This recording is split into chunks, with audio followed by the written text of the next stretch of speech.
The outlook wasn't brilliant for the Mudville nine that day. The score stood 4-2, with but one more inning to play. Then when Cooney died at first, and Burroughs did the same, a pall-like silence fell upon the patrons of that game. A scattered few got up to leave in deep despair. The rest clung to the hope which burns eternal in the human breast. They thought, if only Casey could get a whack at that. We'd put up even odds now, with Casey at the bat. But Flynn preceded Casey, as did also Jimmy Blake. The former was a hoodoo, and the latter was a cake. And so upon that stricken multitude grim melancholy sat, for it seemed but little hope of Casey's getting to the bat. But Flynn let drive a single to the wonderment of all, and Blake, the much despised, tore the cover off the ball.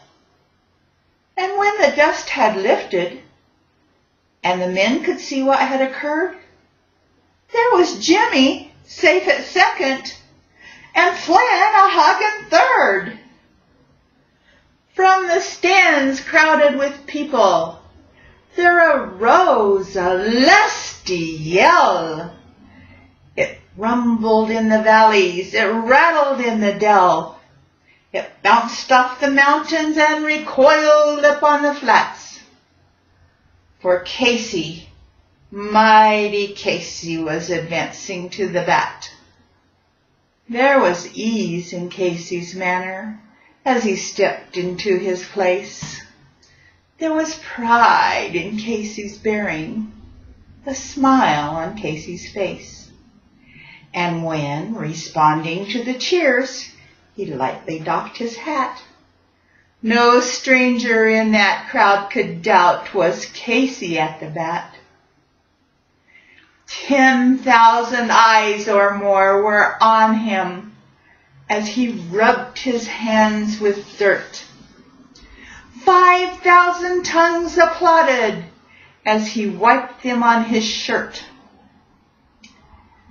Then, as the writhing pitcher ground the ball into his hip, defiance gleamed in Casey's eyes. A sneer curled Casey's lip. Then the leather-covered spheroid came hurtling through the air. Casey stood watching it in haughty grandeur there. Close by the sturdy batsman, the ball unheeded sped. "That ain't my style," said Casey. "Stay right one," the umpire said.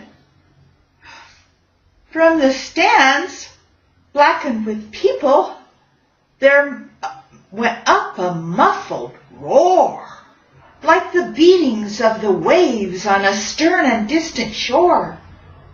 "Kill him! Kill the umpire!" shouted someone from the stand.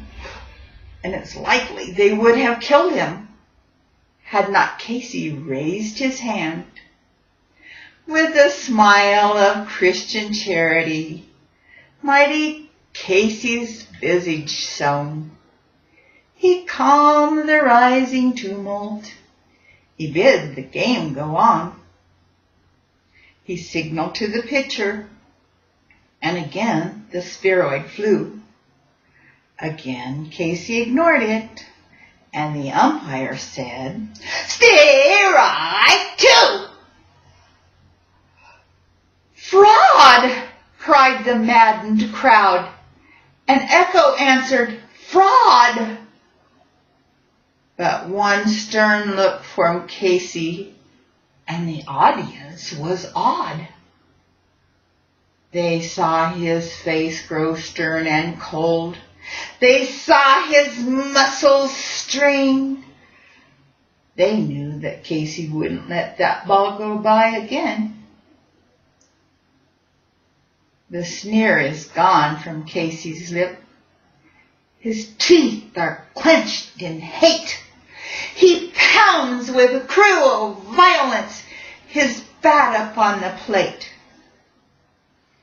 And now the pitcher holds the ball. And now he lets it go.